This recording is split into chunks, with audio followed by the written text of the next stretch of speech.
Copyright disclaimer under Section 107 of the Copyright Act, 1976. Allowance is made for fair use or purposes such as criticism, comment, news, reporting, teaching, scholarship, and research. Fair use is a use permitted by copyright statute that might otherwise be infringing.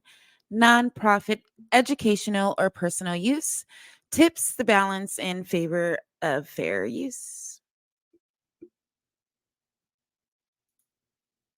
Crip, I damn near never wear red. Loud pack, can't even hear what you saying. Let's go out and paint the town blue. Might come back with a safe, if not two.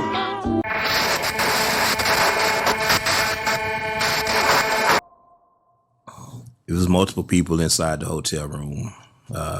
Female, I think maybe be a male and another male probably. So super tight exclusive. So C went to the restroom and Buddy said, look, y'all don't say nothing. I'm gonna play a joke on Pimp. And he poured something into his drink.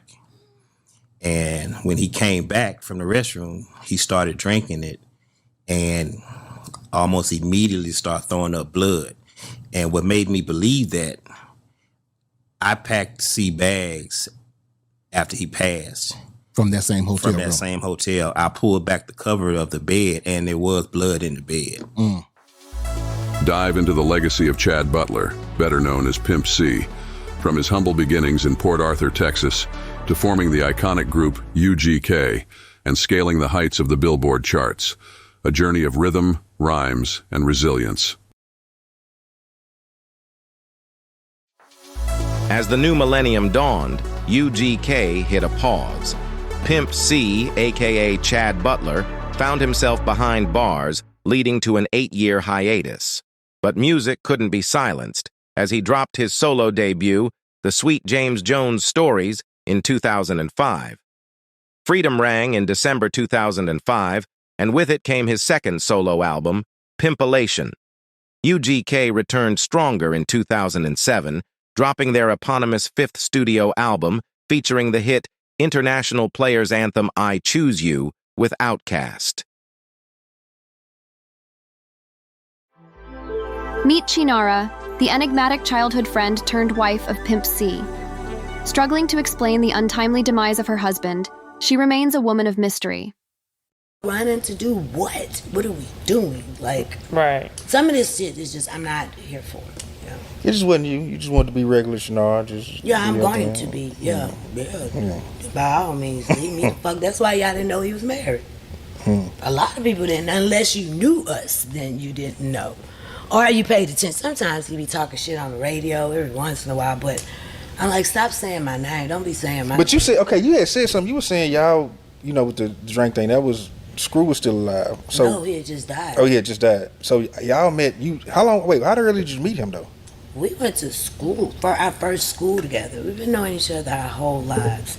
I just spinned him. I just didn't like rappers. Hold on, I'm tripping, I just don't like DMD and Dory. That's where our meet spot, because that's like my brothers. The widow's guilt hangs heavy in the air. A tale of deceit, murder, and secrets yet to be revealed. Her story begins, but where will it end?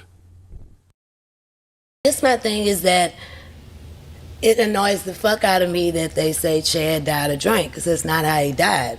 And it's not true. That's the other part, because I ask people, can you kill yourself twice? No, I'm just asking, can you kill, not to my knowledge, so you can't die from sleep apnea and die from, come on. Yeah. Then I was just there, so it's not yeah. As the story unfolds, things take a darker turn. Listen closely as she unravels the chilling events leading up to Pimp C's untimely demise. I left to move the car. We were rushing, as usual. We're on trail time. Okay, so Divine time and trail time. That's the time Mike she be on for real. Mike Mo. Stacy works at Bush. So we already been in California a day.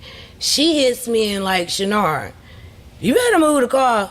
or have somebody send me the keys, something, because if they move it last time, we actually got a blowout. Dude towed us to the side, end up messing the whole front end alignment, a bunch of shit in the Bentley. That's kind of why the other color one came involved, because of that incident. And it took like 6 months. So I was like, oh shit, I know I shouldn't have parked there. Yeah, so I was like, well, tomorrow we're going back. He was performing at House of Blues. And we were tired. I just left New York. I came into Houston just to come with him to California, because we were also meeting the people with the publishing, and he had the House of Blues. I heard about thing. that publishing deal. Yeah. Buck. So I always meet the people for the business part. So by the time we got there, he was tired too. Oh, the eventful night, I forgot. Damn, our days seem like multiple days. I just thought about that. I did. Me and Mike came back in from New York, right? And Jeezy had a concert out here. That's when we all came. I was like, are we really going to this man concert? I love it. And I'm going to work with drama soon. I'm already putting that out. I'm already putting that out. But I can totally remember him looking like, and I was like, what?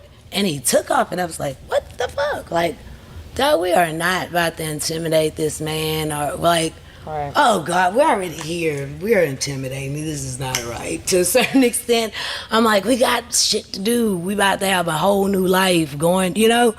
It's about to be something else. Like, okay, we showed up, we showed out. Let's get the fuck on out of here. Yeah. Then there was the strip, you know, that whole thing. So we were tired by the time we got there. And he was supposed to go meet DJ Paul, right? And I was supposed to wake him up, but I didn't, because it's like, you're tired. I didn't know Paul was riding around, because me and Paul not too long talked about that too. He was riding around LA because they were shooting their reality show, so he didn't want anybody, because I was like, well, you could just go to this fucking house or yeah. But he didn't want anybody to know where their house was while they were filming. I didn't know. Intrigue is in the air. She claims they didn't party at DJ Paul's, but DJ Paul denies that. He disagrees. Whose story do you actually believe? The wife's tell isn't matching up. What's going on? It was the last picture of my album we made, the last two off. And Pimp C was on that album. And we had just recorded that song. We redid, what's the name of the song? Pocket Full of Stones, what we call Riding on the Chrome. And he did that song, and we was at my house in LA. And then he spent the night over my house. We stayed up till the next morning, and he took the garbage out for my son. My son, he's like, little man, sit down and finish eating your breakfast. I do all this shit. And we had a gate around the house, so he had to, open the gate and take it out there and close the gate. He knew that was his job every morning. And Pimp C did that for him. We hung out till about 11 o'clock. And then I got my guy to drive Pimp C in my car. I was like, man, I'm fucking about to pass out, man. And Pimp C was staying away in Hollywood. So my guy drove Pimp C in my car to his hotel, and then he came back. And he was like, Pimp C left this CD in your car. I was like, what is this? And it was like some unreleased songs. It was this dude named C. An air of mystery surrounds the untimely demise of Pimp C. His friend 17 seems hesitant, perhaps even scared, to reveal the truth. What secrets lie behind his silence? Unfolding the mystery, who is this enigmatic figure named Buddy, accused of a dark deed, the murder of Pimp C, and a shocking aftermath? Stay tuned as we delve into the intrigue. And so I want you to clear that up for us, brother. Yeah, because I who was a guy named Buddy? Man named Larry. Okay. We called him L.A. That was his name. He was, I don't know. Shout out to Mississippi. He was a Mississippi, but he was from Jacktown. Mm-hmm. And I didn't know him. You feel me? When I got there, I didn't know him, but Pimp would always tell me, like, well, L.A. say, you the coldest one, you know what I'm saying? Because it was always between me and Toe. for Pimp as his rappers. You know what I'm saying? And so I ain't really knowing. He would be at the shows like at different cities we would go to. He would just be there. But Ken could tell you it was a f***ing entourage of us. Yeah. That was a Like big family. yeah, I didn't pay him no particular attention. You know what I'm saying? He was just there. Yeah, I knew he favored me, and I knew he was from the SIP. Yeah. You know what I'm saying? When you from Mississippi, if another from there, you gonna know about him. Exactly. You know what I'm saying? So that was, yeah. His name is Larry though, L.A. Now they call it. If anybody read the book, then you'll know that. I told you Beverly about 900,000 times. She need to do an audio version because they don't read. You can't get mad at me for telling the truth. Now is it true that Pimp C's wife married a man named Buddy? Same Buddy? There it is. Larry Adams, known in the underworld as Buddy, was not just a convicted felon. He was a chess piece in a dangerous game, hired for a task as dark as his past, the murder of Pimp C. In a twisted tale of love and betrayal, Larry, once a braggart from Mississippi, marries Chinara, the widow of Pimp C. But fate has a cruel sense of humor, as Larry meets a grisly end 5 years later, found in pieces from a meat grinder.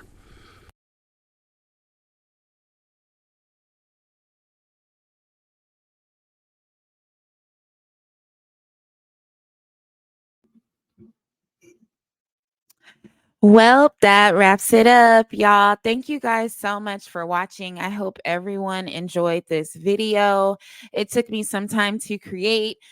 So I'll be back with some more conspiracy theories out here, and let's rock and roll. Also, make sure you hit the like button, y'all. If you're not subscribed, please subscribe to your girl, Mag TV. Thank you, Mag Television, that is. Thank you. Talk to you later. Bye.